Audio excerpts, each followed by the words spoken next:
Nous sommes là, mesdames et messieurs, fidèles au poste, chaque dimanche pour la rétrospective de la semaine. Aujourd'hui, j'ai le réel plaisir de recevoir celui qui s'occupe de nos compatriotes qui sont à l'étranger.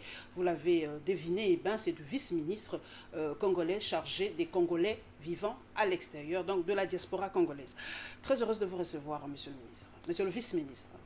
Merci beaucoup, madame. Il s'appelle Antoine Boyamba. La toute première question, to go. Êtes-vous congolais? Quelle question? Quelle question je répondrai. Je suis dans un gouvernement congolais, vous voulez que je sois quoi?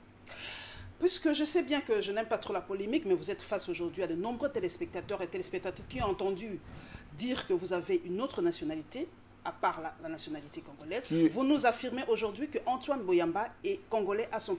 Qui est venu avec un document autre qu'un certificat de nationalité congolaise, qui est venu avec un document autre? Vous savez, dans ce pays-ci, on raconte tout ce qu'on veut de qui que ce soit. Même sur l'autorité suprême de ce pays. Il y a des kidams comme ça, dans leur laboratoire, qui réfléchissent dans le mal et mettent à mal la cohésion nationale. Donc, quand on est beaucoup plus sérieux, ce sont les faits qui doivent primer. Ce n'est pas les racontards, les ragots. Je sais que vous avez reçu un kidam ici sur votre plateau, je ne sais pas combien de fois.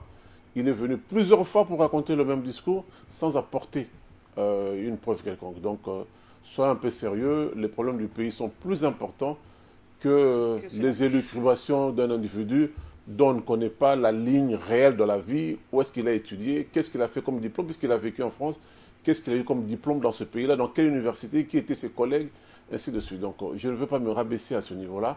Moi, je m'occupe des affaires de la République, la tâche que le président de la République et le Premier ministre m'ont confiée, et que j'essaye le mieux que possible de m'y atteler. Donc le reste, là, c'est les élucubrations. J'ai écrit sur mes comptes, sur les réseaux sociaux, que je recevais celui qui s'occupait des Congolais de l'étranger. J'ai eu beaucoup de réactions, mais celui qui ressort beaucoup plus, c'est la question des passeports. Monsieur le vice-ministre Antoine Boyamba, les Congolais de l'étranger se posent la question, comment vont-ils obtenir ce nouveau passeport?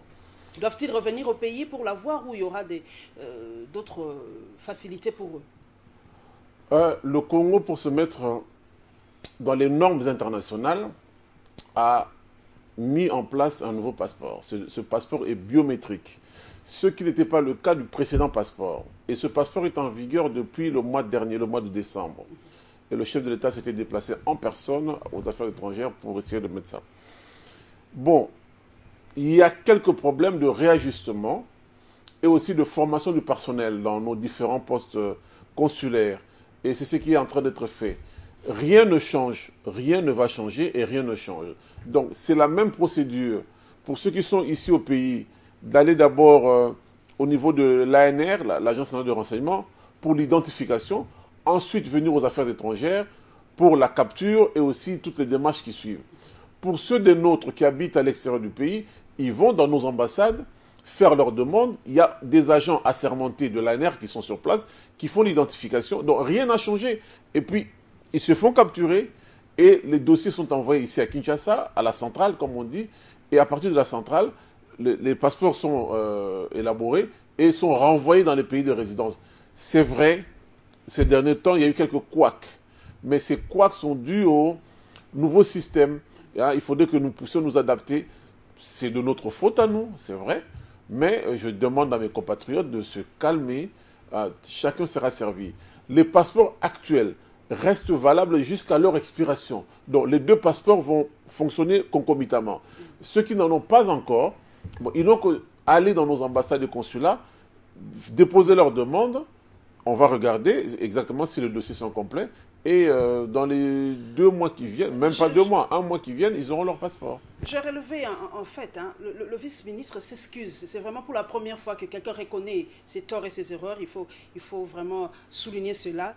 Il a reconnu ce tort. Alors, pour les Congolais vivant à l'étranger et vos apaisements, comme l'a dit le vice-ministre Antoine Boyamba, tout sera mis en ordre pour l'obtention de ces nouveaux passeports. Nous entrons maintenant de plein pied dans la rétrospective, mesdames et messieurs. Ce premier condensé est consacré à la venue d'Edem Kodjo, qui est le facilitateur choisi par l'Union africaine pour le dialogue en République démocratique du Congo. Il a rencontré les autorités de la République démocratique du Congo et quelques personnalités lors de son passage à Kinshasa. Suivant.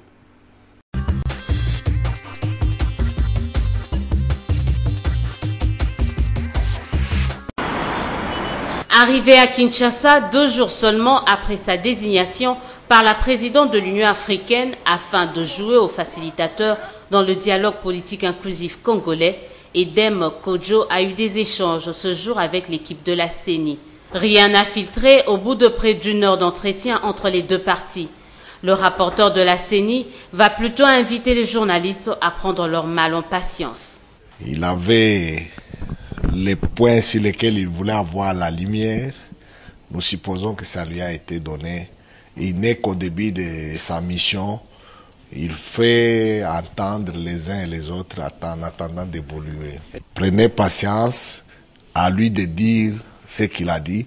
Et ce qu'il nous a demandé reste dans le cadre de notre mission en tant qu'institution technique d'appui à la démocratie de la RDC, appelée à éclairer les uns et les autres sur certaines préoccupations.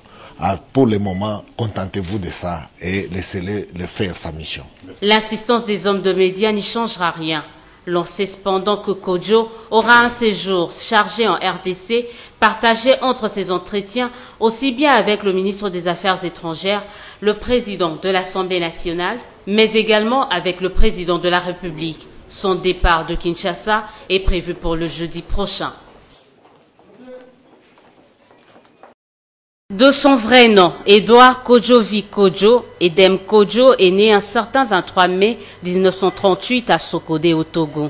Il a suivi une formation à l'École nationale d'administration et fera les études de sciences économiques et de gestion à Rennes en France. C'est de là que partira son engagement politique à travers son adhésion à la Fédération des étudiants d'Afrique noire en France. Contrairement à d'autres, ses débuts dans cette carrière vont se faire à l'échelle internationale, plus précisément africaine. C'est ainsi qu'entre 1978 et 1983, Edem va occuper la fonction de secrétaire général de l'Organisation de l'Unité africaine.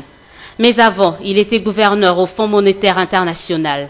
En interne, Edem Kodjo a successivement occupé vers les années 70 les fonctions de ministre de l'économie puis des affaires étrangères. Quoique un des dirigeants du Rassemblement du peuple togolais, au regard de l'autoritarisme grandissant de ce parti unique vers les mêmes années 70, Edem Kodjo, démocrate convaincu, ne va pas hésiter de contrer le prestige du général Eyadema, ce en s'opposant à son action à la tête de l'OUA.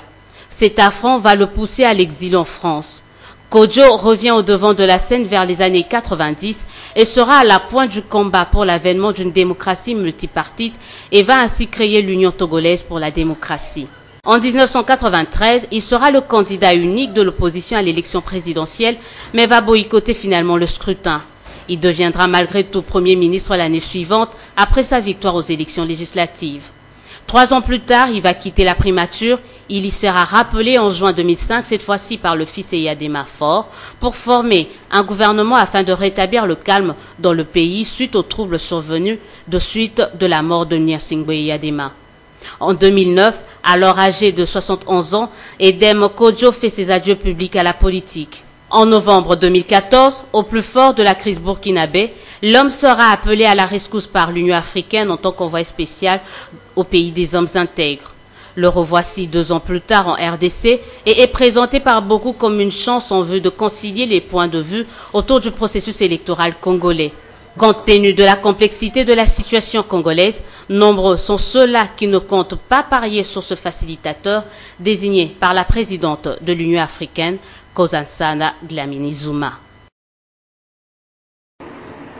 L'organisation du dialogue politique en RDC, la question fait couler encre et salive au sein de la classe politique congolaise. Pour ce faire, les dirigeants des différents regroupements politiques de l'opposition sont allés échanger avec le facilitateur Edem Kodjo, envoyé de l'Union africaine en RDC pour diriger le dialogue.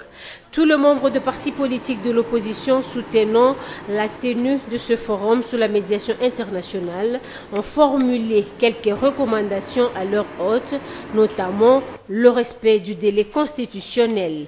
Ils ont proposé à Edem Kodjo de consulter le leader de l'opposition politique, Étienne Tshisekedi, afin d'éclairer toutes les zones d'ombre. Nous sommes venus les rencontrer pourquoi? Parce que nous soutenons le dialogue version Étienne Tshisekedi, c'est-à-dire le dialogue avec un médiateur. Nous lui avons demandé d'aller rencontrer personnellement aussi le président Tshisekedi Il a accepté, il l'a rencontré. Nous avons parlé du respect des délais constitutionnels. Parmi les exigences pour nous, les différents regroupements et les partis politiques de l'opposition que vous voyez. Et nous pensons qu'il nous a bien compris et nous attendons de lui ce qui va se passer. En croire ces dirigeants de partis politiques de l'opposition, la crise politique que traverse la République démocratique du Congo trouvera sans nul doute une piste de solution concrète à l'issue de la tenue du dialogue politique chapeauté par un médiateur international.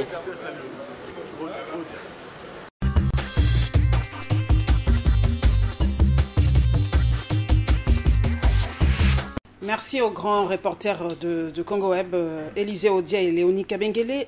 Monsieur Antoine Bouyamba, pour vous, Eden Kodjo est l'ultime chance pour sauver le dialogue? L'ultime chance, ce n'est pas Eden Kodjo, l'ultime chance, c'est les Congolais.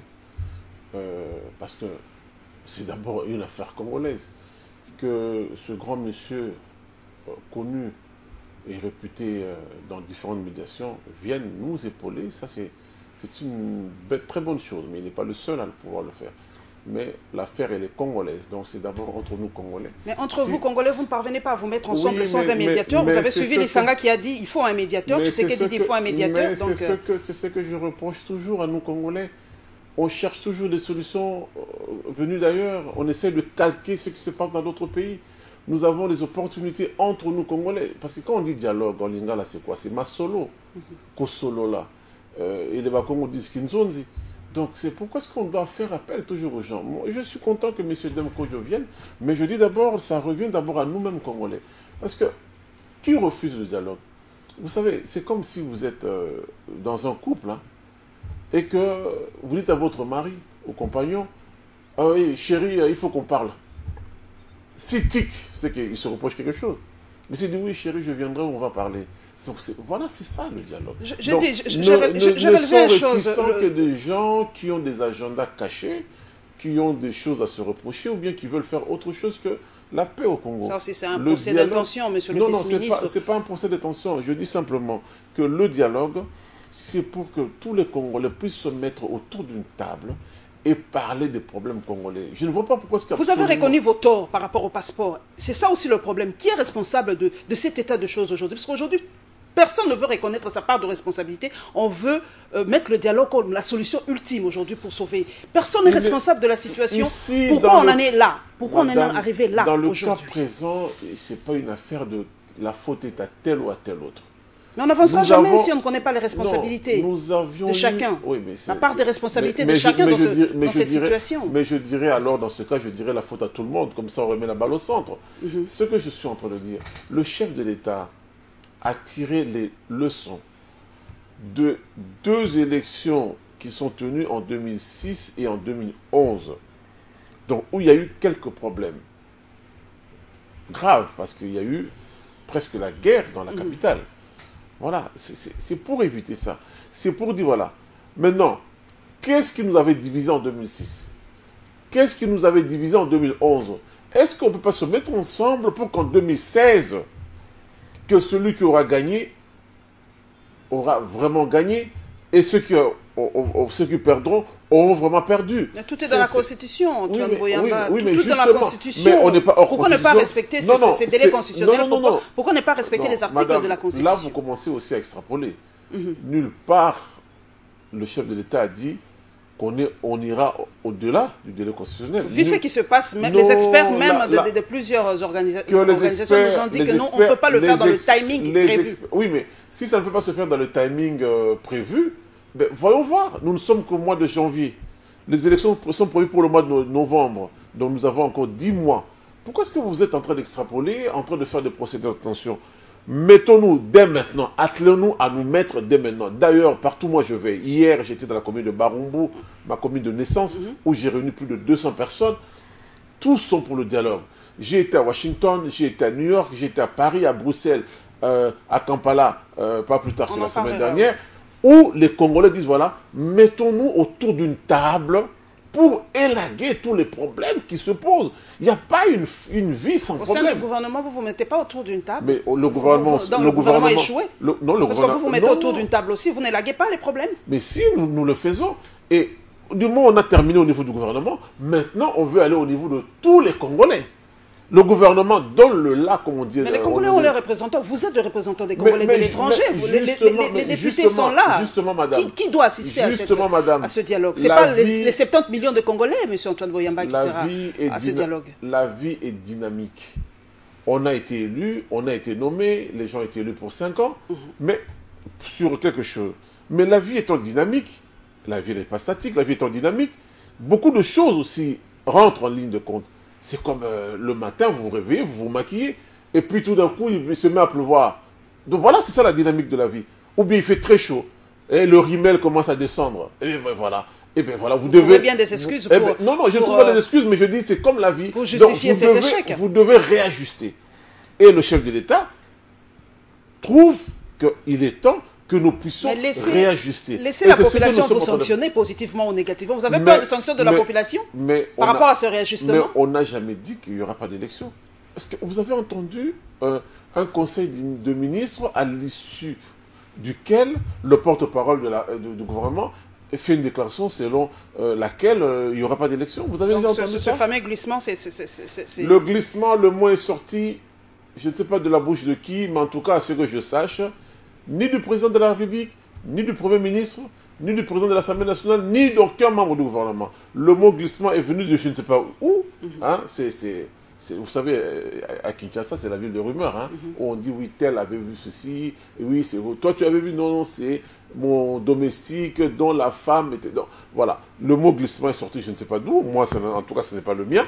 Et bien voilà. Mais ce que nous sommes en train de dire, le gouvernement est en train de travailler.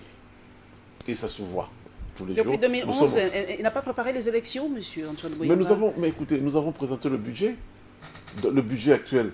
Nous avons donné ce qu'on doit pour les élections. Le gouvernement a fait son travail. Mais puisque le Congo, vous savez, les difficultés mondiales maintenant au niveau du ralentissement économique mondial, mais le Congo aussi, voilà, le Congo aussi en souffre. Le Congo aussi en souffre. Est-ce que vous trouvez normal qu'on puisse sortir 1,5 milliard de dollars pour organiser des élections au lieu d'acheter des médicaments pour nos hôpitaux où il y a des femmes qui accouchent dans des conditions difficiles? Que les élections, on peut s'en passer. Selon les priorités, on peut se passer des élections. Ce que je suis en train de dire, nous avons fait... Vu la situation sociale vraiment dégradante, on peut se passer des élections. Le Premier ministre avait déposé au Parlement le budget et il a bien expliqué, voici la part. Puisque nous avons des partenaires qui, chaque fois, nous bassinent les oreilles en disant, voilà, ils vont nous aider, et bien nous avons dit, voilà, la République, avec les moyens dont elle possède, elle met à disposition pour les élections telle somme. En 2011, les mêmes partenaires qui font du bruit n'ont rien donné. Ils avaient promis, ils n'ont rien donné. Mais nous aimerons cette fois-ci qu'ils nous accompagnent pour que nous ayons des élections crédibles. Je réponds à votre terme. C'est ça l'objectif. Vous nous bassinez aussi par rapport à la souveraineté nationale. Pourquoi ils doivent vous aider obligatoirement? Madame, il n'y a pas de contradiction entre la souveraineté nationale et les relations internationales. Il n'y a pas de contradiction. Pas du tout. Non, il n'y a pas de contradiction. Regardez, les États-Unis, la première puissance mondiale, doit combien d'argent à la Chine? Ah. Doit-on dire que ce n'est pas un pays souverain, les États-Unis d'Amérique? Donc, il ne faut pas mélanger les choses. Le Congo est un pays souverain. Le gouvernement est libre et le gouvernement travaille. Mais n'empêche, le gouvernement a besoin aussi de l'appui de ses différents partenaires. Sinon, on fermera toutes les ambassades qui sont ici chez nous, ou les représentations des Nations Unies. On dira qu'on ne peut pas vivre en autarcie. Voilà, nous allons poursuivre, mesdames et messieurs. Les réactions n'ont pas tardé à fuser après le passage d'Edem Kodjo. Nous vous proposons celle de la dynamique de l'opposition et de la société civile.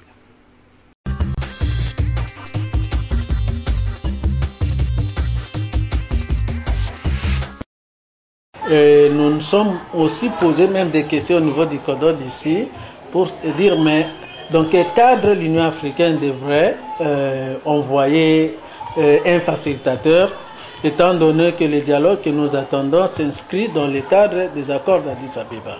Et ces accords, ce sont les Nations Unies qui devraient vraiment organiser ces dialogues. Et c'est comme ça que le chef de l'État, en son temps, avait désigné 4 personnes en les envoyant auprès du secrétaire général des Nations Unies. Alors curieusement, c'est l'Union africaine qui désigne. Alors nous nous sommes posé des questions, dans quel cadre l'Union africaine s'invite. Est-ce que c'est parce que l'Union africaine voudrait apaiser les choses, sachant bien que ça risque de chauffer au Congo, et par prévention, il va falloir anticiper les choses, mais même l'ordonnance convoquant les dialogues en question, l'Union africaine n'est pas partie prenante. Elle ne pouvait pas être un acteur principal pour désigner un facilitateur. Est-ce que c'est un nouveau dialogue que l'Union africaine veut convoquer, ou soit c'est le même dialogue que le président de la République a convoqué, ou soit c'est le dialogue dans le sens des accords d'Addis Abeba. En fait, ce qui compte, c'est la forme. On ne refuse personne. Mais si la forme n'est pas bien respectée, c'est difficile d'aller au fond. Mais curieusement, ça ne fait que traîner et ça prend du temps et on commence même à se poser des questions. Est-ce qu'il y aura ce dialogue? Le dialogue Made in Kabila est un nouveau mécanisme qu'il a mis en place alors qu'il a créé les conditions qui ont fait qu'en réalité il a ligoté la CENI, qui ne respire que parce que lui l'a respiré. Ces dialogues ne nous concernaient pas. Et je pense que nous avons, au niveau de la dynamique de l'opposition, je pense avec les G7 aussi et les Fronts citoyens, toujours considéré que les réponses que M. Kabila, président de la République, cherche à travers son dialogue, se trouvent toutes dans la Constitution et peuvent être déroulées par les institutions de la République. Nous avons lu la déclaration de l'Union africaine. Nous considérons véritablement que l'Union africaine est passée à côté de la plaque.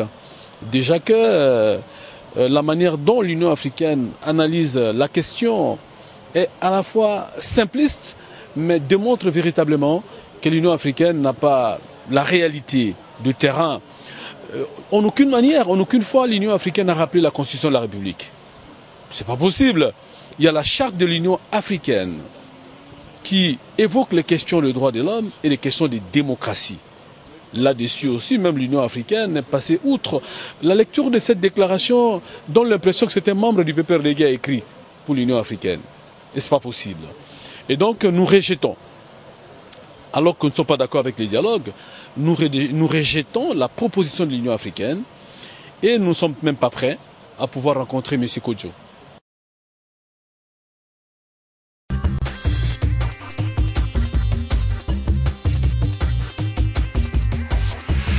Monsieur Antoine Moyamba, est-ce que le dialogue est l'affaire de M. Kabila? Le dialogue est l'affaire inclusive de Congolais et de tous les Congolais, quels qu'ils soient. Mais vous comprenez quand même la position de Jean-Lucien Boussa qui a dit peut-être qu'on a l'impression que ce M. Kabila qui se bat pour que ce dialogue ait lieu. Le président de la République a été élu et il est le président de la République, il est le président de tous les Congolais, quels qu'ils soient, même de ceux qui n'ont pas voté pour lui. Donc voilà, ça c'est la règle internationale immuable de la vie. Il est le président, donc il parle au nom de tous les Congolais. Donc ce n'est pas une affaire de Joseph Kabila Kabange, c'est une affaire des Congolais. Et le président de la République agit comme tel, en tant que garant de la nation, de la paix et de l'intégrité du territoire. Donc voilà, c'est dans ce cadre-là que le chef de l'État s'exprime. Que M. Boussa ait quelques velléités, bon ça c'est son problème, moi je ne vais pas rentrer, je ne vais pas polémiquer avec lui, il s'exprime, c'est son opinion. Mais je pense la règle, elle est immuable, le président de la République, ce n'est pas le problème individuel du président, mais c'est le problème inclusif de tous les Congolais. Et tous les Congolais doivent se mettre, chaque jour, même par mois. Vous savez, bon, là on parle dialogue dans le sens où c'est formalisé. C'est ça, entre la forme et le fond. Voilà, le monsieur de la société civile se pose, quelle sera la forme déjà de ce dialogue? Parce que quand la forme ne va pas, il a dit, le fond n'ira pas non plus. On doit respecter la forme. Mais justement, comme je on ne sait pas comment ça va se passer ce dialogue. Sous format CNS et sous format... Non, mais on ne sait pas. Justement, on met du temps. Pourquoi? C'est parce que le président, qui n'est pas un dictateur, ne veut pas donner et la forme et le fond. Voilà.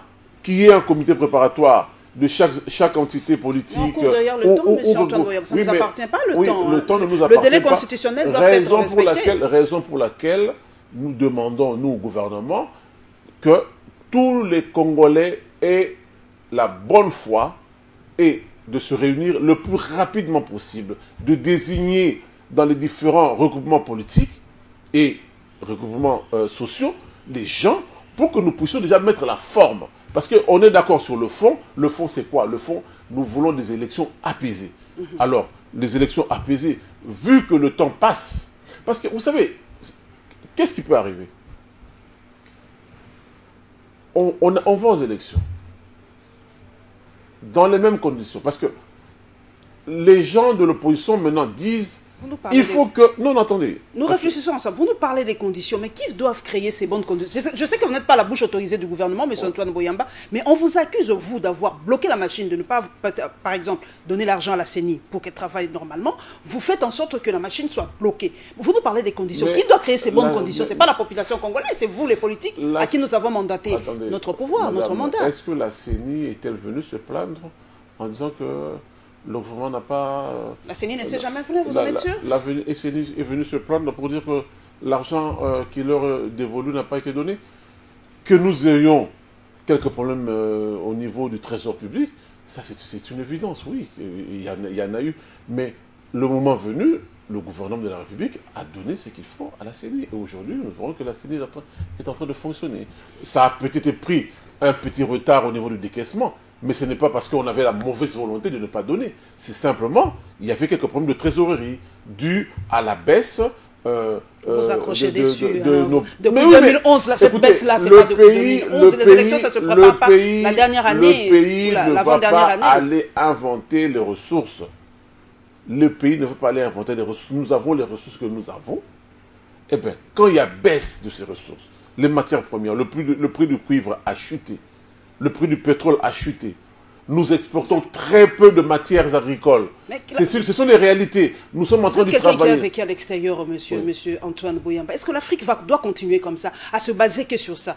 On ne peut pas trouver d'autres palliatifs pour nous développer. Mais justement, on ne peut pas rester là 50 ans après les indépendances, on ne peut pas rester la réservoir du monde pour les autres. Justement, concernant la RDC, le gouvernement de la République est en train de travailler dans ce sens-là. Trouver des ressources nouvelles. Est-ce que vous savez un problème qui se pose au Congo? Les gens travaillent. Les ressources, un pays comme le Luxembourg, où trouve-t-il les ressources? Comme le Japon. C'est sur les impôts. Mais si on demande à chacun de vous ici de payer les impôts, les gens sont réticents. Regardez. Qu'est-ce qu'on fait de nos impôts? Mais attendez, ce n'est pas qu'est-ce qu'on fait de ça. Il faut d'abord que le citoyen s'acquitte d'abord de ce qu'il doit à l'État. Regardez, l'État a le devoir de montrer aussi qu'est-ce qu'il fait de son argent. Je parle au niveau de la ville de Kinshasa. Dès qu'on lance en disant, à partir de lundi, il y aura un contrôle sur la vignette, il y a presque émeute. Personne ne veut payer. Mais vous voulez que l'État trouve l'argent où, madame? Parce que les gens se demandent qu'est-ce qu'on fait de cet argent. Non, qu'est-ce qu'on fait de cet argent? Et les routes? Montrer aux gens ce que vous faites de leur argent. L'hôpital la traçabilité de leur argent. Les gens posent des questions. Ils ont droit, non? La population a le droit de se demander, de se poser la question, de savoir qu'est-ce qu'on fait de son argent. La population a le droit, la société civile y veille, mais au départ, que les gens d'abord s'acquittent de ça. Mais vous ne voulez pas vous acquitter, vous voulez nous contrôler. Que chacun paye d'abord ses impôts. Ce que les citoyens congolais ne font pas. Il faut d'abord que les gens commencent à s'acquitter de leur devoir de citoyen. C'est ça, il n'y a que ça. On a voulu mettre des taxes pour que les gens, pour leurs poubelles. Mais écoutez, vous voulez qu'on incinère les poubelles, vous voulez qu'on fasse la transformation, il y a un coût, mais l'État va trouver l'argent où? C'est que les citoyens, je ne vais pas citer les noms, mais on voit dans les différents métiers. Si je demande au patron des chaînes de télévision combien il paye, combien il reverse à l'INSS pour la retraite de leurs employés, ceci, cela. Voilà. Ce n'est pas seulement dans votre corporation, mais c'est dans tous les corps socio-professionnels du pays. Donc, il faut d'abord que les Congolais aient la culture de payer ce qu'ils doivent à l'État.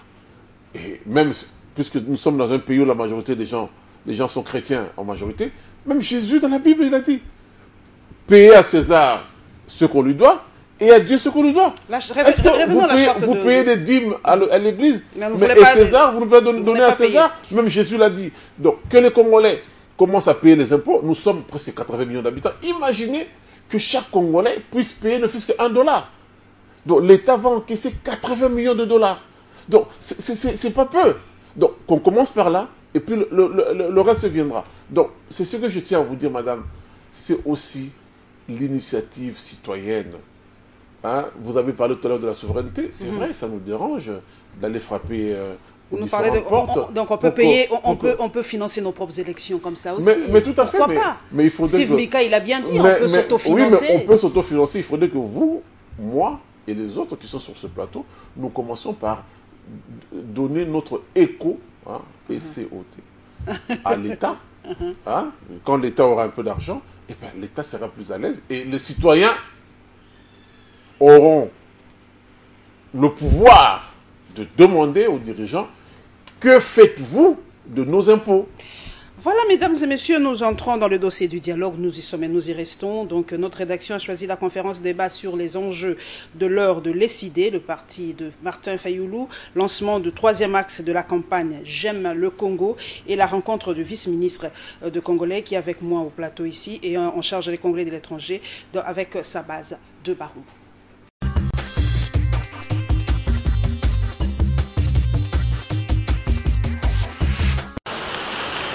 Ces jeunes venus des différentes structures membres du mouvement patriotique de la jeunesse congolaise ont décidé de célébrer autrement les héros nationaux. Voilà qui explique l'organisation de 4 journées de réflexion autour des enjeux de leur pays. Pour la première journée, ces jeunes ont échangé avec le président national de l'ESID. Martin Fayoulou a dans un premier temps réaffirmé son attachement à chaque concept contenu dans l'hymne national, lequel doit ponctuer la marche de chaque Congolais. Parlons du dialogue, l'homme est resté égal à lui-même. Pour lui, la Constitution pose toutes les bases d'une décrispation de la situation actuelle au pays, avant d'inviter ces jeunes à militer pour le respect de la loi fondamentale. Il faut respecter la Constitution de la République. Sinon, on ne parle de rien. Sinon, nous sommes à côté. Faites un effort pour que vous puissiez défendre cette Constitution.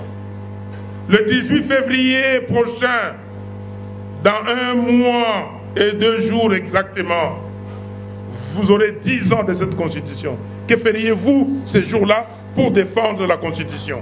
L'initiateur des échanges revient ici sur le but poursuivi. 2016, apparemment, ça devient une année de grands défis, comme l'a dit les uns, et de grands problèmes, comme dit les autres. Et nous, en tant que la jeunesse, étant la grande force de la nation, nous pensons qu'il faudrait d'abord réfléchir avec les décideurs qui sont l'opposition, la majorité de la société civile, prendre leurs réflexions afin de donner la position réelle de la jeunesse pour sauver la nation. Pendant 4 jours donc, plusieurs intervenants issus de toutes les tendances des couches nationales vont se soumettre à cet exercice.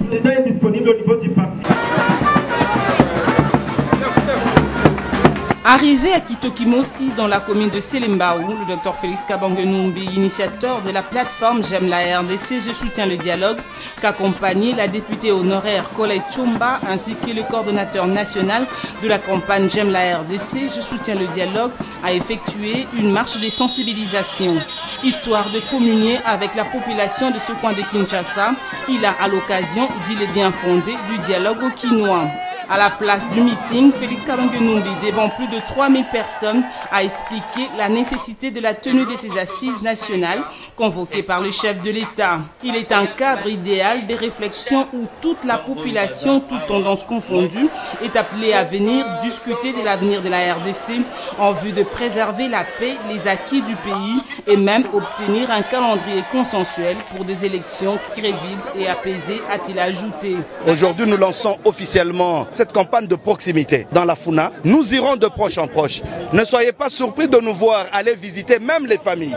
Parce que nous l'avons dit, que pour que ce message de dialogue passe correctement, il faudrait d'abord que chacun parle du dialogue dans sa famille, sur sa rue et finalement dans toute la ville.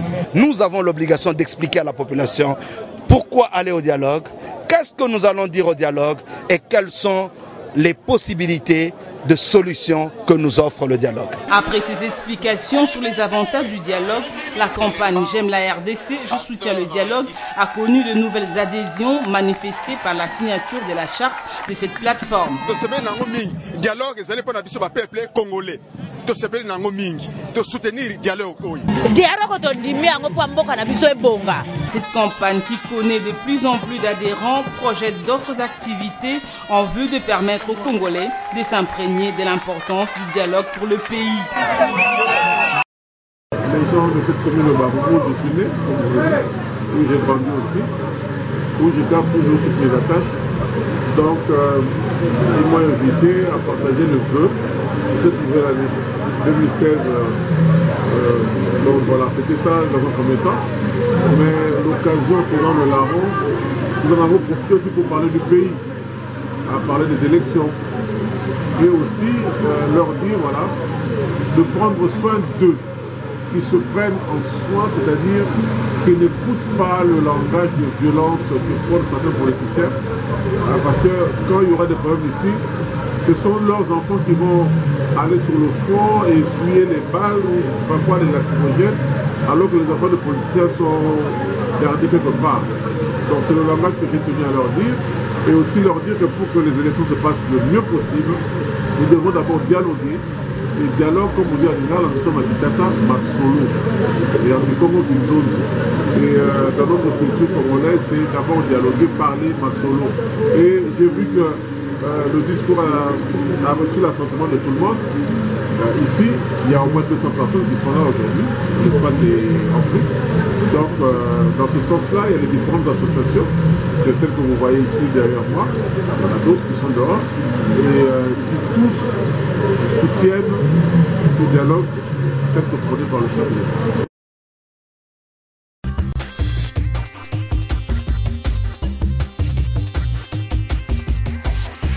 Monsieur Antoine Boyamba, vous-même, vous êtes descendu dans la commune de Baroumou pour parler à cette population. Est-ce que vous n'avez pas l'impression de manipuler cette population, de vouloir lui imposer votre point de vue à vous? Est-ce que vous l'écoutez, vous aussi, cette population? Qu'est-ce qu'elle veut réellement, cette population? Vous l'avez posé la question à ceux de Baroumou, qu'est-ce qu'elle voulait? Vous demanderez à vos collègues qui étaient là. Je ne m'attendais pas à autant de gens. À l'origine, ce n'était même pas pour ça. À l'origine, c'était pour présenter le vœu, échange de vœux entre les gens de Baroumou et moi-même. Je m'attendais peut-être à une cinquantaine de personnes. Et curieusement, je me retrouve avec plus de 200 personnes. Et nous avons commencé à parler, échange de vœux. Et puis après, c'était ouvert. C'était interactif.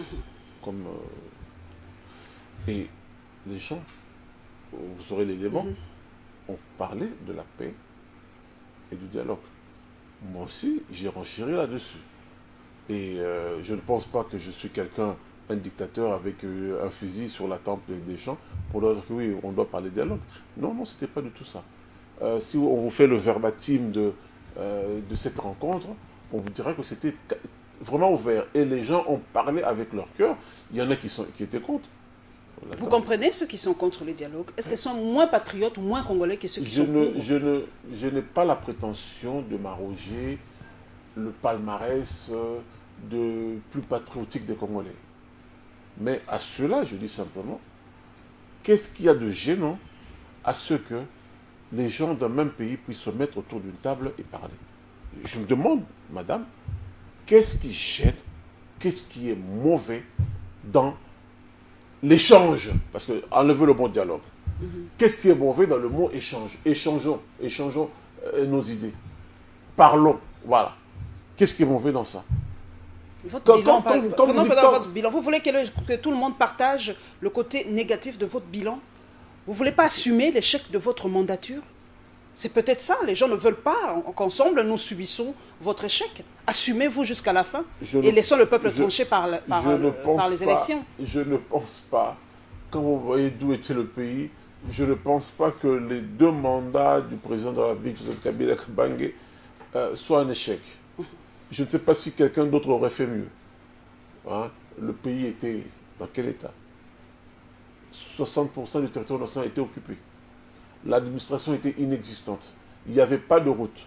On mettait de 3 jours pour aller Matadi qui n'est qu'à 360 km de Kinshasa. On ne pouvait pas remonter le fleuve par le bateau. Le coût de billets d'avion était excessivement cher parce qu'il n'y avait pas de compagnie aérienne viable.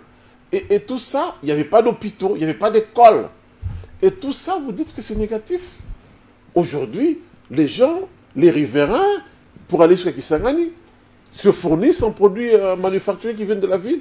Et eux, ils nous revendent les produits de pêche, de chasse. Et vous dites que le bilan est négatif. Quand aujourd'hui, dans les coins les plus reculés de la République, le taux de scolarité des filles a augmenté. Quand aujourd'hui, le Kivu, terre très fertile, malgré encore quelques soubresauts des bandes, des bandits, des terroristes qui empêchent nos sœurs, nos mamans de faire leur culture vivrière. Quand aujourd'hui, au moins, on peut commencer à faire ça. Quand aujourd'hui, l'armée, je dis bien l'armée congolaise, a donné une raclée mémorable au M23, et Dieu seul sait qui était derrière le M23. Et vous dites que ça, c'est un échec. Alors, qu'est-ce que vous voulez qu'on fasse de plus? Je dirais que ce n'est pas encore assez. C'est vrai. Le côté social, c'est vrai que vous avez le parlé côté des social, infrastructures. Vous direz pas à un Congolais que le côté social est OK. Il n'y a pas de courant, il n'y a pas d'eau, il y a beaucoup de choses qui ne font pas non plus. Tout n'est pas paradisiaque quand même. C'est pas ce que j'ai dit. Je dis d'où on vient. D'où on vient. Et où sommes-nous aujourd'hui? Le Congo n'est plus la risée de ce qu'il a été du monde il y a une quinzaine, vingtaine d'années. On ne se moque plus du Congo. C'est fini, l'inflation à 1000 et quelques, je sais pas %. Aujourd'hui, vous êtes sûr que le matin, le prix auquel vous avez acheté le pain le matin, c'est le même que le soir. Et ça, vous dites que c'est rien. Les agents de l'État reçoivent maintenant à temps leur salaire. Moi qui suis des affaires étrangères, vous savez dans quel état se trouvaient nos agents, nos diplomates? Et aujourd'hui, le gouvernement de la République, avec le président de la République, le chef de l'État et le Premier ministre, ont rendu leur fierté à nos diplomates. J'ai été à Berne, j'ai vu... Parlez-nous de la position des Congolais de l'étranger. Oui, Qu'est-ce qu'ils disent? Mais justement, nous sommes en train de discuter avec eux, et nous sommes en train de pacifier même ce qu'on appelait le phénomène combattant. Parce que nous sommes en train de discuter avec eux. Ils nous ont dit les problèmes. Pourquoi ils ont eu ce genre de comportement? Pourquoi ils ont eu ce genre de... En dehors des manipulations des politiciens, ils avaient raison de dire, voilà, nous avons l'impression qu'il y a un écart entre nous et nos gouvernements à travers nos ambassades et consulats. Et le gouvernement, le Premier ministre a donné des instructions claires pour la facilitation. Et c'est ce qui est en train d'être fait. Et d'où ce climat un peu de paix qui commence à s'installer. Certes, il y aura toujours 2-3 groupes qui seront toujours là dans la bagarre. Mais en tout cas, le plus grand nombre d'entre eux, je suis en contact permanent, je les écoute, leurs doléances, et je leur dis aussi pourquoi est-ce que telle chose jusque-là nous n'ont pas encore fait. Et quelles solutions nous sommes en train d'apporter. Et je vous tiens à vous le dire, même certains qui étaient parmi les durs, aujourd'hui, nous sommes en contact permanent. Les élections se feront, ça, vous l'avez dit, il faut que nous ayons confiance en notre gouvernement, les élections se feront, mais selon la nouvelle loi, les Congolais de l'étranger doivent voter aussi. Est-ce que vous avez déjà pris les précautions, M. Antoine Mouyamba, pour ceux qui sont à l'étranger, pour qu'ils puissent voter? Il y a encore des couacs encore pour eux. Non, parce que normalement, ils doivent voter, hein, normalement. Ah ben oui, mais tout à fait. Comment ça va se faire, pratiquement? La conditionnalité, passeport congolais ou carte d'identité. Bon, on n'a pas encore les cartes d'identité, mais le passeport déjà suffit. Et la carte consulaire. Carte consulaire. Donc tous les Congolais de l'étranger doivent se faire... la carte consulaire est délivrée dans les ambassades. Étant donné qu'il y avait un désordre, enfin, ou bien pas désordre, il n'y avait pas d'ordre dans ce secteur-là où chacune de nos ambassades délivrait sa carte consulaire. Désormais, il y aura, dès le mois prochain, une carte consulaire uniforme. Parce que nous sommes pour ceux qui sont dans l'espace Schengen ou partout? Non, partout au monde. Écoutez, j'ai été... Le plus grand nombre de Congolais, ce n'est pas dans l'espace Schengen. Le plus grand nombre de Congolais, c'est en Afrique, dans les pays africains. J'ai été à Kampala, où j'ai trouvé une diaspora dynamique, patriotique. Alors, vous allez le laisser de côté? Non. on ne va pas opposer les Congolais les uns aux autres. Mais je dis simplement, il y a ceux qui sont dans l'espace Schengen, il y a ceux qui sont en Amérique, il y a ceux qui sont en Afrique, il y a ceux qui sont en Asie, et même en Océanie aujourd'hui, madame, il y a des Congolais là-bas en Océanie, en Australie, en Nouvelle-Zélande. Vous parvenez à les identifier actuellement? C'est ce que nous sommes en train de faire, et en collaboration avec la CNI, nous sommes en train de faire ça, ce travail ensemble. Je pense que d'ici les 3 mois, nous aurons presque bouclé. Bon, il y aura toujours des cas. Mais en tout cas, nous sommes en train de travailler d'arrache-pied pour que cela puisse se faire. La toute dernière question, avant vraiment quelques minutes, cette histoire de double nationalité, c'est vrai qu'on le veuille ou pas, on doit mettre ça sur la table. C'est vrai que même vous avez dit que vous êtes Congolais, ok, mais il y a beaucoup de nos compatriotes qui ont acquis une autre nationalité. Alors comment ça va se faire? Parce que j'ai appris à dire qu'on reste Congolais, ils ont l'amour de la patrie, on ne peut pas leur enlever cette envie d'aider la RDC. Alors comment ça va se faire? Est-ce qu'ils vont voter, ceux qui ont changé de nationalité? Est-ce que c'est ceux qui vont voter, ceux qui sont restés Congolais? Et ceux qui ont acquis l'autre nationalité, comment ça va se passer pour les aider quand même à aimer encore leur pays? Au moment où nous parlons, ne voteront que ceux qui ont gardé la nationalité congolaise. Comment je dis, au moment où nous sommes en train de parler. Ok. Mais le gouvernement de la République qui est là est aussi là pour faire appliquer les résolutions issues de concertation nationale qui dit ceci, je crois que c'est l'article, la recommandation numéro 3, où on parle de l'irrévocabilité de la nationalité congolaise d'origine. C'est-à-dire, tous ceux qui sont nés congolais ou ont des ascendants congolais ne peuvent pas être déchus de leur nationalité. Mais voilà, madame, c'est un sujet aussi qui nous divise. Qui divise les Congolais. Mais raison pour laquelle nous appelons au dialogue. Puisque ceux-là, ils veulent voter parce qu'ils envoient plus de 10 milliards de dollars chaque année au pays. Mais ils disent que non, nous envoyons de l'argent là-bas au pays, nous devons participer à la vie citoyenne de notre pays. Mais il y a d'autres qui leur disent non, vous n'avez pas le droit, vous n'êtes plus Congolais. Alors, on fait quoi? Ben, il faut discuter. D'où aussi un dialogue. C'est ça aussi, quand on dit. Il faut que les gens se mettent autour du table. Qu'on aille vers le dialogue, qu'on discute là-dessus. Qu'est-ce qu'on fait? Les enfants, avec la proportion du dialogue, ce n'est pas une institution qui viendra supplanter les autres institutions qui existent. Peut-être la peur qu'ont les gens. Le dialogue. Ce sera un espace informel. Le dialogue, vous savez, le dialogue, dans tout pays, quand le peuple décide, les initiatives citoyennes finissent toujours par précéder la loi et être au-dessus de la loi. Les initiatives citoyennes finissent par précéder la loi et souvent sont au-dessus de la loi. Et la Constitution vient de toutes ces initiatives citoyennes. Donc, il ne faut pas négliger cela. Si les citoyens congolais se réunissent aujourd'hui et décident qu'on change la Constitution, vous allez faire quoi? Ah non, la Constitution elle est là, oui, mais c'est les citoyens qui décident. Donc, s'ils décident ça, je ne dis pas que c'est le cas, mais si les citoyens congolais se décident à dire, voilà, telle qu'elle est faite aujourd'hui, nos compatriotes qui vivent à l'étranger envoie plus de 10 milliards. C'était même plus important que le budget national. Le budget national. Alors, ceux-là, ils disent que non, nous envoyons de l'argent, nous contribuons au développement et surtout à la paix sociale du pays. Si ceux-là disent que non, il faut qu'on modifie la Constitution. Vous allez leur dire non. Voilà, c'est ça. Raison pour laquelle le chef de l'État demande à ce que les Congolais se mettent tous autour d'une table pour dialoguer, pour parler de tous les problèmes qui nous divisent pour l'instant et qui peuvent nous rassembler, et qui doivent, nous rassembler. Et si, au niveau des gens, on n'arrive pas à s'entendre, eh bien, l'ultime recours, c'est quoi? C'est l'appel au peuple, un référendum. Et le référendum, il est libre. Chaque citoyen s'exprime. Voilà, le groupe G7 a réagi, mesdames et messieurs, face à l'interdiction de manifester. Et Maître Tshibangou Kalala adhère au Front citoyen 2016.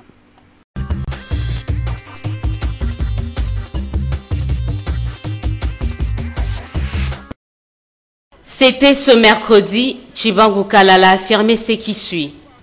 Je vais entrer en contact avec les dirigeants du Front citoyen 2016 dès demain jeudi 21 janvier 2016 pour signer la charte de cette organisation. Aussitôt dit, aussitôt fait. De la parole, Tshibangou Kalala va passer à l'acte. Une signature au bas de la charte, et voici celui qui était il y a peu dans la majorité présidentielle devenir membre à part entière du Front citoyen 2016. Donc le Front citoyen 2016, selon notre manière de voir les choses, n'est rien d'autre que le peuple congolais debout, déterminé, décidé pour faire régner l'état de droit dans notre pays, pour faire régner la démocratie dans notre pays. L'adhésion du président national de notre beau pays était une occasion pour le porte-parole du Front citoyen 2016 de rappeler les objectifs que poursuit leur mouvement. Le Front citoyen 2016 n'est pas un regroupement des partis politiques de l'opposition. C'est un large rassemblement qui a été nécessité par le besoin de faire respecter la Constitution de la République démocratique du Congo. En même temps aussi, le Front citoyen 2016 regroupe tous ceux qui croient que l'alternance politique en 2016 est possible. En marge de cette cérémonie, le Front citoyen 2016 a réitéré son refus au dialogue politique inclusif convoqué par le chef de l'État. Ce mercredi 20 janvier 2016, à l'aéroport de la Loano à Lubumbashi, l'honorable Charles Mwando Simba, président national de l'UNADEF et président en exercice du G7, et ses collaborateurs ont été arbitrairement empêchés de se rendre à destination de Kalemi et Moba dans le cadre de ses vacances parlementaires. L'honorable Charles Mwando Simba n'est pas seulement un acteur politique, mais comme vous le savez, c'est aussi un élu du peuple, député national à un cours de mandat législatif. En plus du fait que voyager de Lubumbashi à Kalemi n'est pas une infraction et que l'honorable Mwando Simba ne fait l'objet à ce jour d'aucune poursuite judiciaire, le G7 dénonce l'incivisme et l'arbitraire dont le président en exercice du G7 et ses collaborateurs ont été victimes à Lubumbashi. Il condamne ces atteintes aux droits et libertés reconnus et qui constituent une nouvelle et flagrante violation de la Constitution par le service. Hier, mardi 19 janvier 2016, plusieurs autres compatriotes, notamment à Kinshasa et à Lubumbashi, ont été frappés d'une interdiction des cultes religieux et autres activités de souvenir en mémoire des compatriotes qui ont perdu leur vie lors des événements de janvier 2015. Le G7 demande au président de la République et au gouvernement, une fois de plus, de faire cesser les excès de tous les services d'ordre sur lesquels ils sont présumés exercer l'autorité et de mettre fin, une fois pour toutes, à la dérive répressive qui s'observe de plus en plus.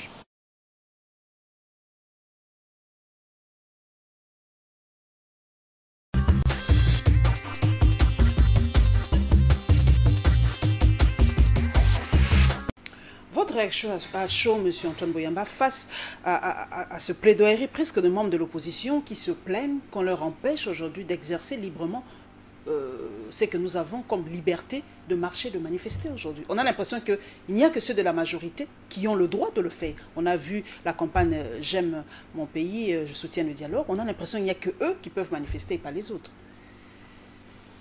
Il n'y a pas eu, il y a quelques semaines ou mois, une manifestation angélique de l'opposition. Il y a des règles dans tout pays.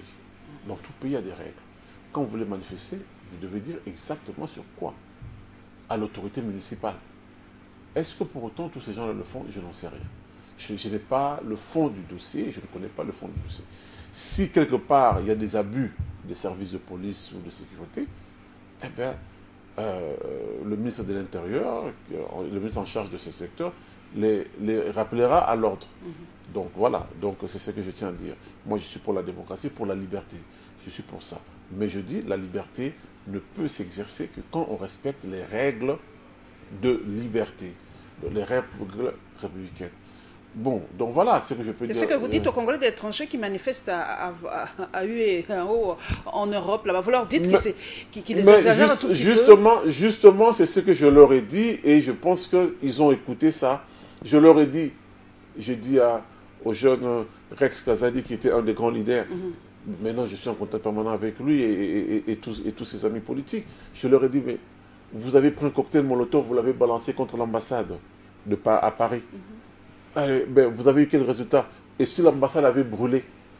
et en brûlant, va dans les bâtiments voisins. Vous voyez quel dommage pour l'image du pays. Il faut arrêter avec ce genre de comportement. Vous avez le droit de manifester, mais pas de vous en prendre au bien public, au bien qui appartient à tout le monde. Et ils ont compris. La justice française vient de les condamner à des peines lourdes de prison. Mais maintenant, ils sont le droit de manifester est sacré, mais non, reconnu par la Constitution. Le droit de manifester est sacré. Est sacré et reconnu dans la Constitution. Mais on dit que ça doit se faire dans les normes. Même dans les pays comme la France, vous manifestez, vous devez d'abord demander l'autorisation à l'autorité municipale.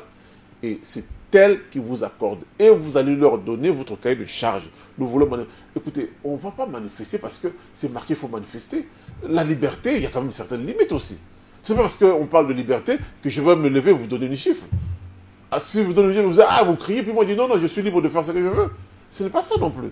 Donc, nous tenons à ça. Mais je reviens encore au sujet qui vient de passer. Je pense que mon collègue, le vice-premier ministre, le ministre en charge de l'Intérieur, veille, c'est un avocat. Hein. Donc, un avocat, c'est un défenseur des gens. Et je ne pense pas que ce soit un tortionnaire pour dire, voilà, tel ne doit pas voyager, tel doit voyager. Non, non, ce n'est pas ça. Est-ce que les choses commencent à se passer? S'il y a des abus... Il y a manipulation, il y a un tox, on est en train de manipuler. Non, non, non, non, guerre médiatique, je n'irai pas dans ça, je ne ferai pas des attaques dans ce sens-là. Je dis simplement qu'il y a des règles. Et si les agents de l'ordre n'ont pas respecté les règles, il y a des lois. Vous savez, quand vous allez ici à Ndolo, la prison militaire, il y a des militaires là-dedans, en prison, parce qu'ils ont bafoué la loi. Ils se sont mal comportés avec la population. Eh bien, la justice militaire les a frappés, ainsi que pour les policiers et les autres dans les services. Ce n'est pas un pays où il y a l'impunité. Ça n'existe pas. Bon, il y a des gens qui échappent, comme partout au monde.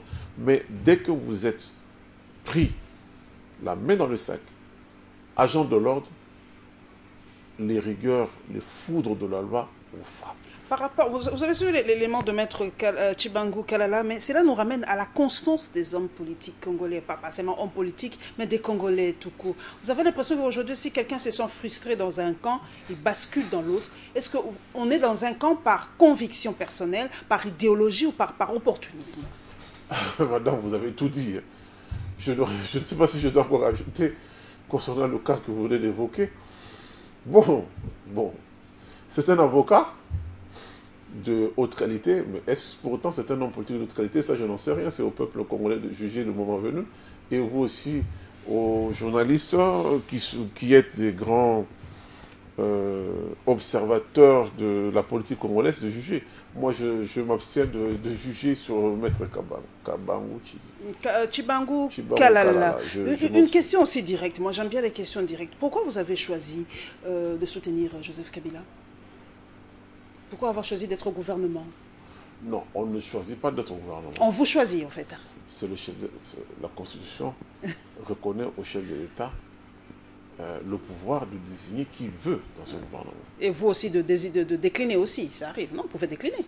Oui, vous pouvez décliner. Décliner l'offre. Mais vous savez, quand vous voyez ceux qui vendent père et mère pour arriver au gouvernement, c'est quelque chose de magique être dans un gouvernement. C'est toute une vie. Hein. Vous avez étudié, vous avez travaillé, vous avez fait tout ça, et vous arrivez là pour être au service, parce qu'être ministre, c'est être au service de la cité. Voilà, de la cité, de la communauté. On vous donne cette opportunité-là, je pense que c'est un devoir. C'est un devoir d'accepter ça et pour vous rendre utile pour le bien de commun. Vous savez, toutes les attaques que nous subissons. Vous dormez le soir, vous vous réveillez bien le matin, vous regardez dans une glace et dire que non, j'ai subi autant d'injures, autant d'attaques. Comment vous vivez ça personnellement, au fait? Moi, je suis né dans une famille où il y a eu des ministres avant moi. Okay. Donc, quelque part, je suis préparé, blindé à ça. Quant à mon choix sur Kabila, c'est un choix qui date d'il y a longtemps. Depuis le père, je veux dire. Donc, j'ai toujours travaillé là-dessus. J'ai écrit un livre en tant qu'écrivain, Regard sur la RDC, que j'ai été le premier à le faire, sur la République et sur le président de la République, Joseph Kabila Kabange. Donc, c'est une affaire de conviction. Je n'ai pas fait ça pour être ministre. Donc j'ai fait ça parce que je crois à une politique, j'ai des convictions ancrées en moi pour dire que ce monsieur, c'est lui qui amène le Congo vers le développement d'où le choix. Voilà. Lancement campagne nationale de reboisement par le chef de l'État avec le réchauffement climatique, l'impact de cet acte et de communes mesures. Et nous allons suivre encore une fois de plus la visite du vice-ministre ayant les Congolais en charge de l'étranger. Il était cette fois-ci à Kampala, en Ouganda.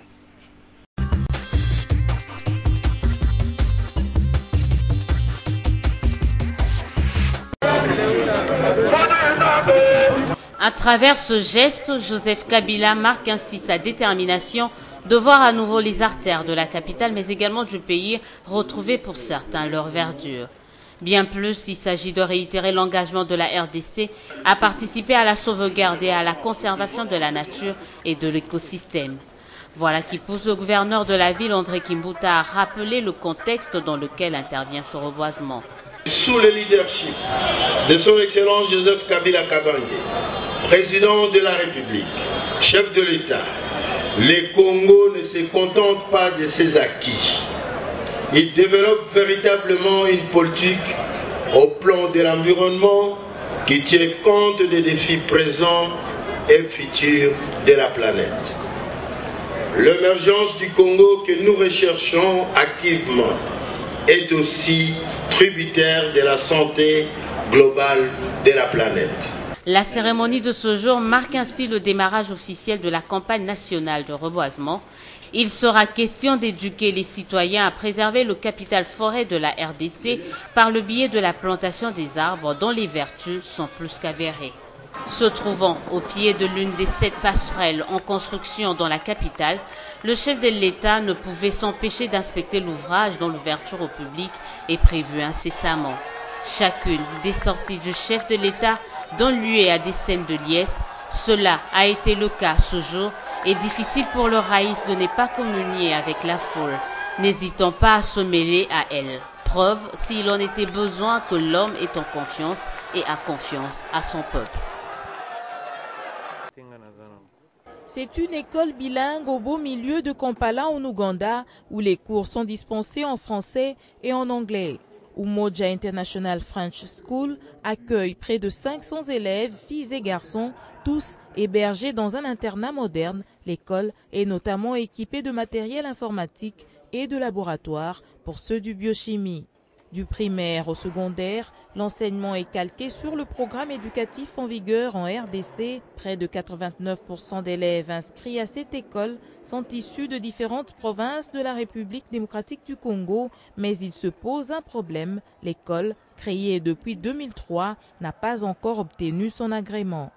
Nous avons aussi le problème d'arrêté de cette école. L'arrêté nous a pris beaucoup de problèmes. Nous voulons qu'il nous facilite aussi d'avoir cet agrément-là. Des manuels scolaires sont distribués gratuitement dans les écoles de la RDC. Les élèves de Umoja ne l'ignorent pas. Ils souhaitent eux aussi en être bénéficiaires. Je m'adresse à son Excellence, Monsieur le Président de la République démocratique du Congo, Joseph Kabila Kabange. Je m'adresse aussi à la maman Olive Lembe, première dame de la République démocratique du Congo. Je m'adresse aussi au Premier ministre, vice-président, M. Augustin Matata Ponyo, qui puisse venir à nous, qui nous soutiennent, car nous avons certains problèmes, nous avons certains besoins, et eux, membres du gouvernement, puissent penser à nous. Le vice-ministre des Affaires étrangères avait été reçu sous les airs de l'hymne national congolais. Après avoir été fleuri, Antoine Boyamba a demandé aux dirigeants de cette école de garder cette fibre patriotique. Umoja International French School est l'œuvre d'un patriote, Idi Tabane, originaire de l'Ituri.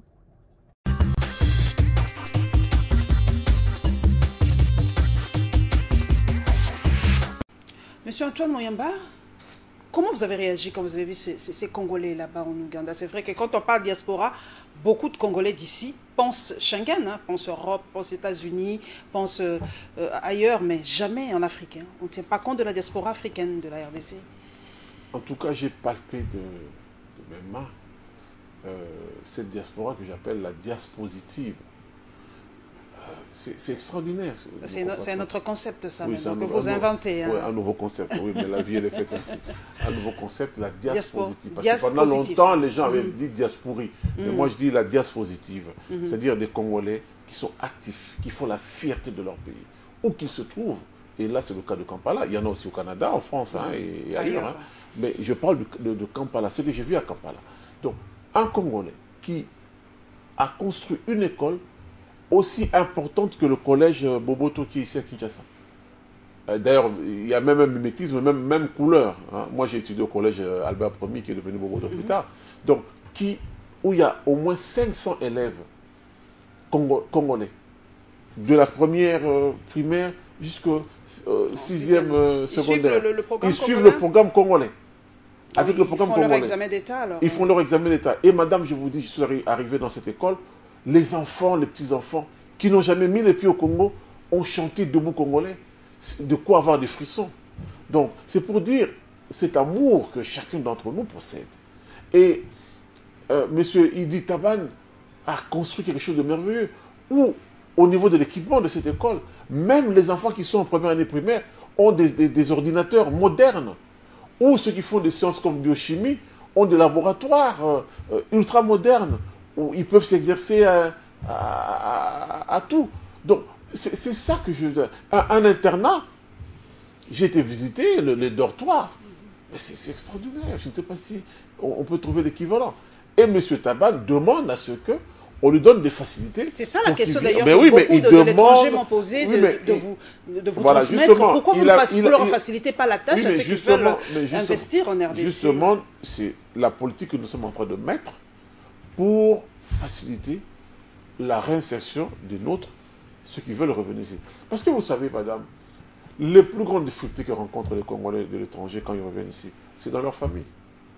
C'est dans les familles où on commence d'abord à vous spolier, où on est d'abord très mal accueilli dans nos familles. Les 2-3 premières semaines, c'est très bien, parce que vous avez encore l'argent, vous avez encore les parfums. Mais une fois après, vous dites, voilà, je suis venu pour ça, c'est le rejet total. Donc, c'est d'abord une affaire... On ne peut pas créer une banque pratiquement pour aider ces gens à mettre leur argent. Bon, c'est difficile au cours d'une émission pareille pour parler de tout ce que j'ai comme programme et ce qui est en train d'être réalisé. Nous avons mis en place la carte consulaire biométrique. Ils vous suivent, hein, donc dites-leur un peu les facilités que vous allez leur octroyer. Nous sommes en train de travailler pour créer un fonds de promotion d'investissement pour les Congolais vivant à l'étranger. À travers cela, il peut y avoir une banque qui peut les aider, parce que s'il y a des fonds qui viendront de quotité qui sera prélevée sur la vente des cartes consulaires, la quotité qui sera prélevée sur l'octroi des visas, on va discuter ça au niveau du gouvernement, voir comment faire pour que demain nous puissions avoir des cités modernes pour les Congolais vivant à l'étranger. Et aussi un fonds d'aide et de solidarité pour les Congolais vivant à l'étranger. Entre eux là-bas. Comment faire? C'est à travers la maison des Congolais de l'étranger. Comment faire pour que les scènes que nous vivons à Paris ou à Bruxelles, à Paris dans le quartier Château-Rouge, où les produits congolais sont vendus par d'autres nationalités, nous allons là-bas souvent, ainsi de suite. Ce n'est pas normal. Et nos sœurs congolaises vendent les mêmes produits à la sauvette, dans la rue. Et bien, moi, j'ai dit, pourquoi pas que ça soit un fonds qui sera alloué, la maison des Congolais d'étrangers. Ces fonds viendront seulement d'eux-mêmes aussi. Hein. Créer une sorte de coopérative pour qu'on ait 4, 5, 6, 7 endroits où les produits qui seront vendus là seront des produits vraiment congolais, hein, et par des Congolais. Il y a création d'emplois, il y a aussi l'image du pays, c'est la culture du pays, c'est l'image du pays. Donc, c'est ça que nous sommes en train de mettre en place. Et si Dieu nous donne le temps, j'espère que d'ici qu'on arrive au mois de juin, les choses pourront déjà commencer à avoir... ce n'est pas toujours facile, hein, ce que je suis en train de dire. Mais à l'impossible, nul n'est tenu. C'est ce que nous sommes en train de mettre. Je ne veux plus voir, d'ici la fin de l'année, des Congolaises vendre à la sauvette dans le quartier Château-Rouge de Paris et se faire courser par la police française. Il y en a même qui tombent, qui perdent même leur pagne, et c'est dégradant pour l'image de notre pays. Par rapport à l'implantation des arbres que le président a initié, ce mouvement-là, vous qui allez ailleurs, il y a des arbres magnifiques, mais on a l'impression que Kinshasa est presque un désert aujourd'hui. Hein. Dans les grandes artères de Kinshasa. Oui, malheureusement, Kinshasa a beaucoup perdu de sa superbe, enfin, de sa verdure plutôt. Verdure, merci. De sa verdure. Mais, et de sa superbe aussi, hein, mais dans certains endroits. Oui, dans certains endroits. Mais vous savez, si vous allez encore dire que je fais des comparaisons, tous les quartiers de Paris ne se ressemblent pas non plus. Je suis un vieux Parisien, je vous dirais que tous les quartiers de Paris ne se ressemblent pas. Tous les quartiers de New York, allez un peu dans le Bronx, à New York, allez dans le quartier qu'on appelle Bronx, vous allez vous poser la question, est-ce que je suis vraiment aux États-Unis d'Amérique? Donc ce n'est pas un apanage seulement de Kinshasa. Mais je pense que l'autorité municipale, à travers le gouverneur Kimbuta, vient de faire la démonstration, est en train de travailler pour que Kinshasa puisse retrouver sa verdure. Et dans ce dossier, le gouvernorat de la ville est accompagné par le gouvernement central. Vous voyez le travail, le Premier ministre, il n'y a pas longtemps, a fait le tour de la ville, très tôt matin, pour voir les points où il y a encore quelques problèmes. Donc nous sommes en train de travailler pour que Kinshasa retrouve sa belle robe d'antan, et ce sont les instructions claires du président de la République. Nous allons clôturer, mesdames et messieurs, par le volet social. Nous allons parler de la coupure d'électricité en RDC, précisément à Kinshasa, et l'état des routes dans la commune de Kimbanzik.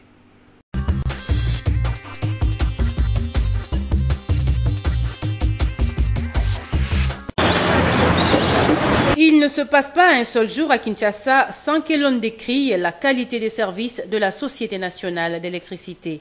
La SNEL, depuis un temps, est devenue championne en coupure intempestive.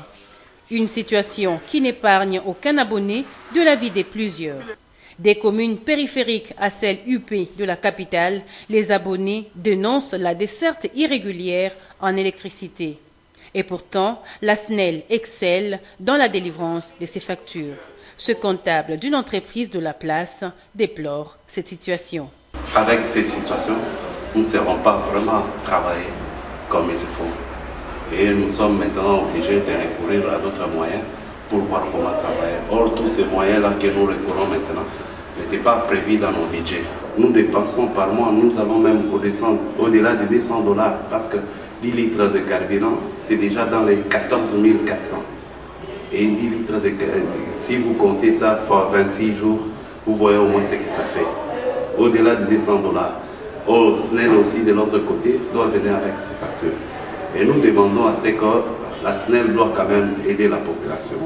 Délestage ou FEDER ne sont pas sans conséquences dans la performance de cette société. Par jour, biso mpe misala na biso tosala yango ya so courant eza te toza na baretard baSNEL mpe courant eza mpe chaque fin du mois atinda lisaka facture tozaka bafacture tofuta SNEL mpe courant eza bien te mikolo oyo toza na mpasi ya bato bakliya bazoreklame mpe mikolo oyo mpe biloko na bango ezoumela tozopesa rendez-vous torespecte yango te nyonso wana ezeki ya coupure ya courant. Aujourd'hui, la SNEL a montré ses limites. L'on se demande à la fois où en est-on avec les réformes de la COPIREP. Il est peut-être temps de penser à une autre forme d'énergie pour le bien de tous. Ici, nous sommes à Dokolo, sur l'axe 2e République, reliant la commune d'Ndjili à Kimbanzik Cimetière.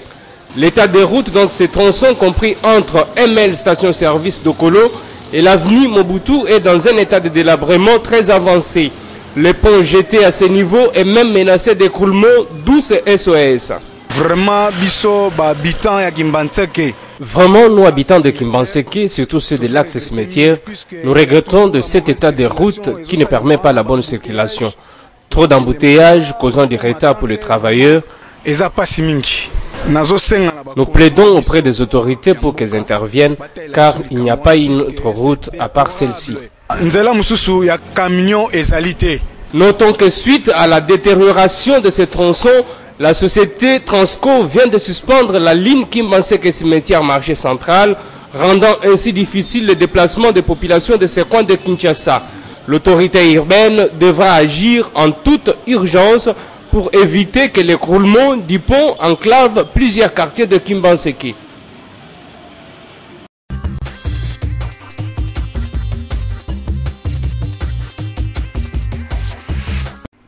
M. Monsieur Antoine Boyamba, c'est vrai que comparaison n'est pas raison, mais vous qui avez vécu en France, ils n'ont pas un barrage aussi extraordinaire que le barrage d'Inga.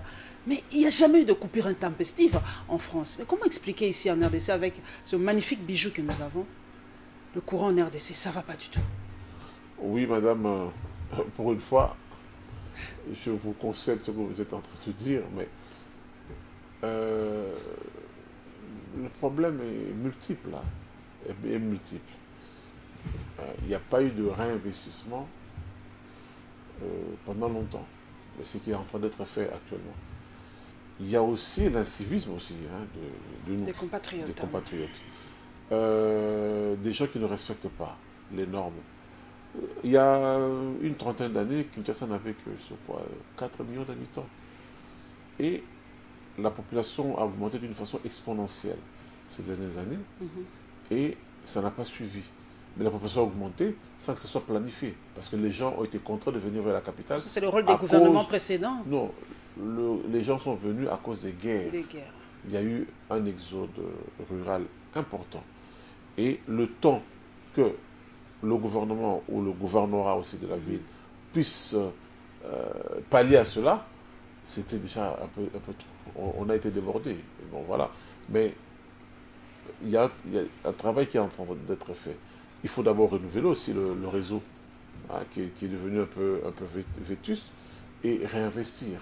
Mais par rapport aux énergies alternatives, palliatives, on peut pas vous êtes au gouvernement, bien sûr, vous n'êtes pas la bouche autorisée, mais est-ce que vous ne réfléchissez pas aussi à autre chose, à l'énergie solaire, à l'énergie éolienne, à autre chose? Parce qu'on a du soleil à gogo, on a de l'air à gogo. Bon, ben, les spécialistes ça dans le domaine, je ne suis pas spécialiste dans ce domaine-là, mais les spécialistes dans ce domaine, les techniciens, je pense qu'ils réfléchissent à cela. Hein, il y a aussi l'énergie fossile. L'énergie qui vient des déchets, ainsi de suite. Donc ce sont des palliatifs où on pourra éventuellement réfléchir là-dessus. Donc voilà, mais c'est vrai que ça crée beaucoup de drames, cette histoire de coupure de courant. Il y a des familles, qui perdent toutes leurs provisions. Hein, vous savez, c'est un drame. Les gens ne peuvent plus mettre les provisions de côté. Or, vivre au jour le jour, c'est pas évident. Donc c'est un problème auquel nous tous, gouvernants et gouvernés, nous devons travailler main dans la main. Hein, nous, les gouvernants, mettre les moyens, et les citoyens respecter aussi l'outil qui est mis à leur disposition. Donc c'est ça. Quand vous voyez dans une même personne les gens sortis d'une pièce et laisser la climatisation en train de fonctionner, alors qu'il n'y a personne, eh bien, il y a une consommation d'énergie énorme. Or, aujourd'hui, presque toutes les maisons, enfin, du moins, il y a des gens qui ont des cuisinières qui consomment beaucoup, les fer à repasser. Mais vous allez aller dans des maisons où les gens ne sont pas là, mais le réchaud est en train de fonctionner, ou la climatisation est en train de fonctionner. Donc, il faut une certaine éducation aussi, de nous tous, hein, pas seulement les petits peuples, de nous tous, pour remédier à cela. Parce que ce n'est pas normal quand on passe le soir ici dans la ville, au centre-ville, de voir des immeubles de bureaux allumés, où il n'y a plus personne. Et ce n'est pas normal. Il y a un coût à payer là-dessus. Donc, mon ami et collègue Maker Mongo a encore du travail avec la nouvelle citoyenneté. Donc, nous devons tous l'aider pour expliquer aux gens que si vous n'avez pas besoin de préparer, éteignez la cuisinière. Je pense que ça voilà, en tout cas, une dernière question qui me vient à l'esprit, c'est vrai qu'il y a des zones de conflit dans le monde. Est-ce que vous, dans le gouvernement, quelles sont les mesures que vous prenez pour rapatrier les Congolais qui sont dans des zones de conflit, genre, je ne sais pas, Libye, Syrie, je ne sais pas s'il y a des Congolais là-bas, mais est-ce que vous avez des échos des Congolais qui sont dans des zones de conflit? Ceux qui étaient en Libye, je pense que le gouvernement avait envoyé un avion pour rapatrier. Ça avait été fait avant même que nous soyons dans le gouvernement, que moi je sois dans le gouvernement. Le gouvernement avait envoyé les avions pour qu'ils soient rapatriés. Concernant le cas à Brazzaville ici, où il y a eu beaucoup de choses, la première partie de l'opération Bata Mukolo, ça nous a surpris. Mais quand ils ont voulu récidiver, nous avons tapé du poing sur la table. Ça s'est passé dans de très bonnes conditions. Donc voilà, c'est un peu ça. Le président de la République nous a donné des instructions claires. Aucun Congolais, où qu'il se trouve, ne doit se sentir seul. C'est ce que nous faisons. Ok. Voilà, mesdames et messieurs, c'est la fin de cette émission. Merci à Antoine Boyamba, vice-ministre ayant en charge le Congolais de l'étranger, d'être passé à la barre. L'expression est consacrée. Merci à tous mes followers sur les réseaux sociaux. Et bien voilà, l'occasion vous est donnée. Vous allez suivre les réponses de votre ministre. Il a répondu, je crois, à toutes vos attentes et à toutes vos interrogations. Et vraiment une pensée pieuse à une intelligence de mon pays qui est parti, qui a tiré sa révérence, Maître Gérard Kamanda Wakamanda, que ton âme repose en paix. Et nous nous retrouverons, mesdames et messieurs, avec le même plaisir, sinon pas plus, le dimanche prochain. Inch'Allah.